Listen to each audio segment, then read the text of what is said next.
Neste vídeo eu vou te mostrar que existe um fenômeno geológico silencioso que afeta milhares de obras no Brasil e no mundo. Vou te falar como esse fenômeno ocorre e o que podemos fazer para evitar. Olá, eu sou o professor Vitor Hugo e hoje falaremos sobre solos expansivos.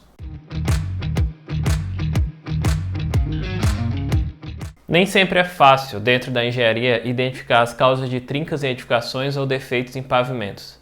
Mas em locais com solos similares a esse, há uma grande chance desses problemas estarem associados a solos expansivos.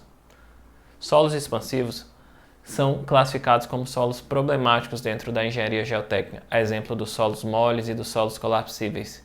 Mas afinal, o que são solos expansivos?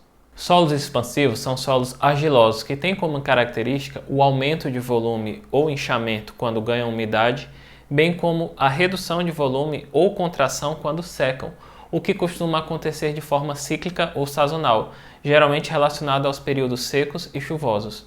Mas qual o problema disso?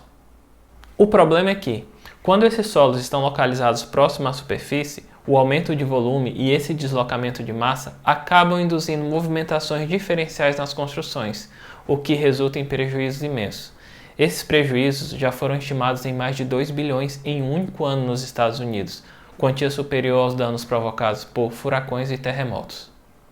Solos expansivos são encontrados em todo o planeta, com registros reportados em dezenas de países, geralmente em locais onde a evapotranspiração anual excede a precipitação, a exemplo de regiões áridas ou semiáridas. No Brasil, ele está presente em todas as regiões, com destaque para as formações Maria Farinha, Tubarão, Santa Maria e Solimões. A depender do local, esses solos recebem ainda algumas denominações regionais, sendo conhecidos por Massapê, na Bahia, e Tabatinga, no Acre. Agora, vejamos alguns exemplos de problemas causados por solos expansivos.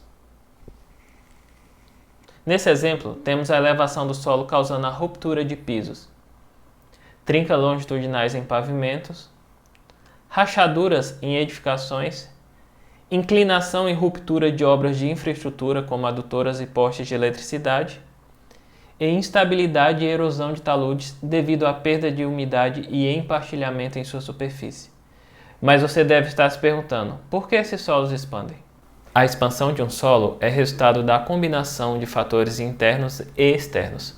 Primeiramente, precisamos ter um solo cuja natureza apresente uma série de características físico-químicas que favoreçam esse fenômeno, mas sobretudo que esse solo possua em sua composição argilominerais de elevada atividade, a exemplo das esmectitas. Mas precisamos também de fatores externos, que podem ser chamados de fatores catalisadores do fenômeno da expansão, ou seja, aqueles responsáveis pela modificação de umidade ou tensão no terreno.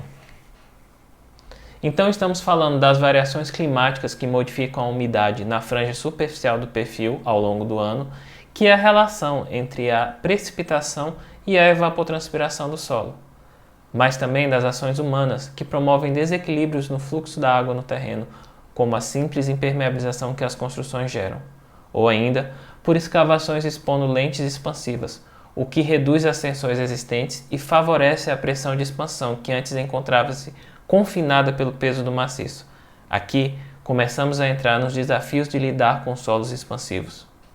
Inicialmente, o desafio é identificar a presença de solos expansivos e como eles se encontram dispostos ao longo da zona ativa do perfil, o que é feito através de uma adequada investigação geotécnica. Devemos identificar também questões relacionadas à vegetação, topografia, fatores ambientais e ainda fatores humanos, que são também responsáveis pela ativação desses solos. Uma vez identificados esses depósitos, o problema é que muitas vezes não podemos remover toda a camada de solo expansivo na região onde iremos construir nossa obra, dado que muitas vezes essa camada apresenta uma espessura muito elevada. Surge então a necessidade de quantificar essa expansão, o que na prática é entender o quão forte essa tendência ao levantamento pode pressionar e danificar a minha estrutura. Esse é o conceito de pressão de expansão, cuja verificação é feita por meio de ensaios eddométricos. E qual o próximo passo?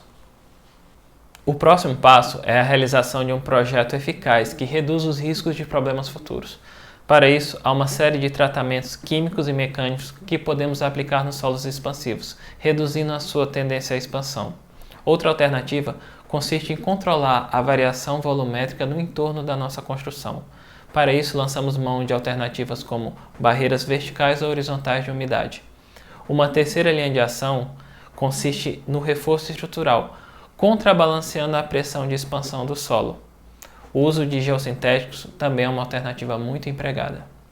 Percebam então que este é um assunto muito denso e que não cabe em um único vídeo.